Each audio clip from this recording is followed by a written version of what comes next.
Hello friend, welcome back to e learning with हमारा चैनल। आज का जो सेशन है काफी इंपॉर्टेंट है क्योंकि यहाँ पे आज हम देखेंगे। आपको पता है फिजियोलॉजी वाली जो श्रृंखला चल रही है, जब तक ये फिनिश नहीं हो जाती हम दूसरी श्रृंखला पे नहीं जाएंगे और इसे जल्दी से जल्दी फिनिश करने की कोशिश करेंगे। ठीक है, तो यहाँ पे देखिए इसमें क्या है। आहा, यहाँ पे जो मैंने मतलब कराया था आपको, आह नाल से शुरुआत की थी इसकी और वहीं से हम चलते आ रहे हैं कंटिन्यू। इसके बाद आपको 10 AM पर लाइव क्लास मिलेगी, उसमें भी यही सब रहेगा। यानी ये टॉपिक ना रह के क्या रहेगा, तो रहेगा वही शारीरिक क्रिया विज्ञान वाला ही, बट वहां से कुछ और इम्पोर्टेंट फैक्ट आपको देखने को मिलेंगे। तो चलिए, यहाँ पे भी आपको फैक्ट ही दिए जा रहे हैं क्योंकि आपको पता है आने वाला टीजीटी पीजीटी कभी भी आ सकता है। वो 2022 का टीजीटी पीजीटी की कभी भी एग्जाम डेट आ सकती है। तो अगर आप रुके तो रुकना आपके लिए खतरे से खाली नहीं होगा, क्योंकि 2022 का टीजीटी पीजीटी की कभी भी एग्जाम डेट आ सकती है। क्योंकि ये एग्जाम अगर करा लिया गया तो ये फरवरी के फर्स्ट वीक तक और फिर मार्च में कराने की संभावना प्रबल है इसकी।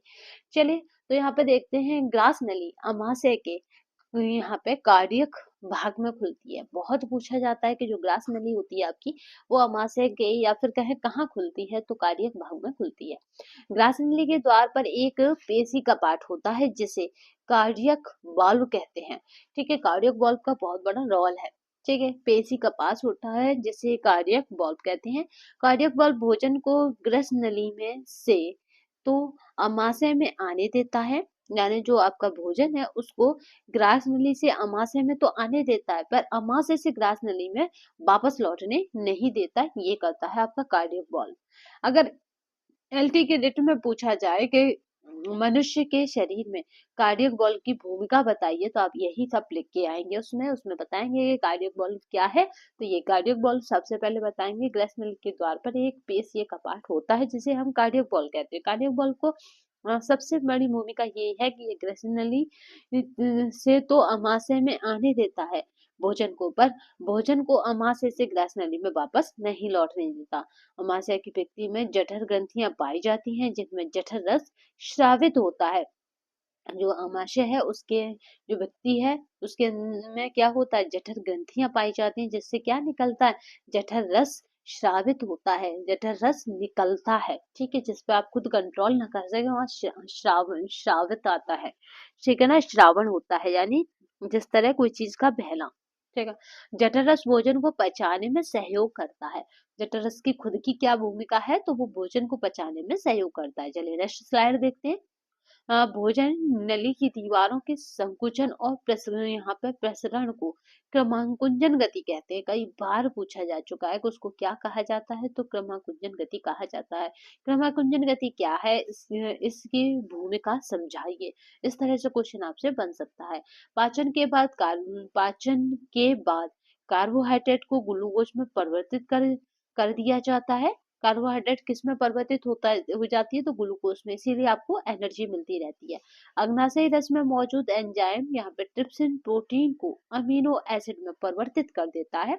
जो अग्नाशयी रस है उसमें मौजूद क्या है, यहाँ पे ट्रिप्सिन जो क्या करता है, प्रोटीन को अमीनो अम्ल में परिवर्तित कर देता है। नेक्स्ट देखते हैं, पाचन के दौरान पित्त वसा का पायशीकरण करता है। पाचन के दौरान पित्त क्या करेगा, जो आपका पित्त है वो वसा का पायशीकरण करेगा। ठीक है, इसमें कुछ ऐसे शब्द हैं जिनको आपको समझाना है। तो पायशीकरण हुआ, यहाँ पे श्रावण हुआ। ठीक है, इनके हम क्या करेंगे, व्याख्याएं देख लेंगे कि क्या होता है एग्जैक्ट मीनिंग, तो जिससे आप एलटी की मेंस में भी आपको फायदा होगा। ठीक है, क्योंकि एलटी का मेंस आपको पता है कि आपका अगर प्री का रिजल्ट आते ही 1-2 दिन में आंसर की बस आने ही वाली है। शराब यानी अल्कोहल का अमाशय में किस प्रकार का पाचन नहीं होता है। अगर पूछा जाए कि जो अल्कोहल इतनी मात्रा में जाती है सर्दियों में, तो सबसे ज्यादा अल्कोहल की खपत होती है, तो अल्कोहल जो है उसका अमाशय में किसी प्रकार से पाचन नहीं होता है। ये बात बिल्कुल याद रखिएगा। ठीक है, अल्कोहल को कैसे समझिए, जैसे चाय। ठीक है, चाय में कोई पोषक तत्व नहीं होता है। कई बार पूछा जा चुका है कि इसमें से जो ऑप्शन दिए गए उनमें पोषक तत्व मौजूद नहीं है, तो चाय रहता है। ऐसे ही अल्कोहल में किसी भी प्रकार का कोई पाचन नहीं होता है, उसमें किसी भी प्रकार का कोई पोषक तत्व मौजूद नहीं होता है। अमाशय में हाइड्रोक्लोरिक अम्ल पेप्सिन के लिए उचित अम्लीय माध्यम क्या है, तो यहाँ पे क्या हो जाता है, पीएच कितना होता है, 1.8 तैयार करता है। ठीक है, पेप्सिन कितना तैयार करता है, तो 1.8। मानव पाचन तंत्र में पेप्सिन एंजाइम प्रोटीन को प्रोteose और पेप्टोन में परिवर्तित करता है। जो मानव पाचन है उसमें जो पेप्सिन एंजाइम है वो क्या करेगा, प्रोटीन को यहाँ पे प्रोteose में, प्रोटीन को किसमें, प्रोteose में और पेप्टोन में परिवर्तित कर देता है। प्रोteose में परिवर्तित करेगा, फिर पेप्टोन में परिवर्तित करेगा। नेक्स्ट देखते हैं। यकृत प्रोटीन तथा अमीनो अम्ल को अमोनिया में विघटित करता है, जो बाद में यूरिया में परिवर्तित कर दी जाती है। जो यकृत है वो क्या करता है, प्रोटीन तथा अमीनो अम्ल को, प्रोटीन हो गया और आपका क्या हो गया, अमीनो अम्ल हो गया, उनको क्या करेगा, अमोनिया में विघटित करता है, जो बाद में क्या होती है, यूरिया में परिवर्तित हो जाती है। यूरिन जो होता है वो उसी में। चलिए, यकृत में फाइब्रिनोजन तथा यहाँ पे प्रोथ्रोम्बिन पूछा जा चुका क्वेश्चन है कि यकृत में यहाँ पे फाइब्रिनोजन और प्रोथ्रोम्बिन नामक प्रोटीन का संश्लेषण और संग्रह होता है, किसमें, लीवर में। नेक्स्ट देखते हैं, लीवर यानी यकृत यानी हेपेरिन नामक पदार्थ बनाता है। हेपेरिन नामक पदार्थ कहाँ बनता है शरीर में, तो आप बताएंगे यकृत में बनता है। नेक्स्ट देखते हैं, क्योंकि आपको पता है कि जिस तरह आपका एलटी मेंस रिटन हो गया उसी तरह से एच पीजीटी यानी हरियाणा पीजीटी जो है वो भी रिटन होता है। ट्रिप्सिन एंजाइम अग्नाशय द्वारा स्रावित होता है और युवा मानव शरीर में चौवर्णक और अग्रचर्वक का अनुपात कितना होगा, तो चौवर्णक और अग्रचर्वक का अनुपात 3:2 होता है। याद रखिएगा, युवा मनुष्यों में। ये कौन हो गए चौवर्णक, तो आपके दांत हो गए। पित्त पित्ताशय में संग्रहित और यहाँ पे सांद्रित होता है।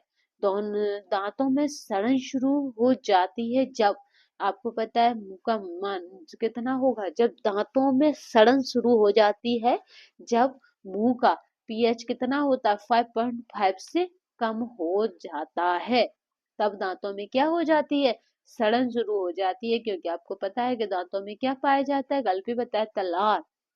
लार में क्या है, टाइलिन। ठीक है, और आपके दो दो और हार्मोन्स बताए थे, यानी दो और आपको ग्लैंड्स बताए थे मैंने कि कौन कौन सी यहाँ पे ग्रंथियां हैं। हाँ, कार्बोहाइड्रेट प्रोटीन और वसा का पूर्ण पाचन। कार्बोहाइड्रेट जिसको अभी हमने देखा था कहाँ पे ग्लूकोज में कन्वर्ट हो रहा था, प्रोटीन और वसा, इन तीनों का पूर्ण पाचन छोटी आंत में होता है। इन तीनों का पूर्ण पाचन कहाँ होता है, तो आप बताएंगे छोटी आंत में होता है। चलिए नेक्स्ट क्वेश्चन।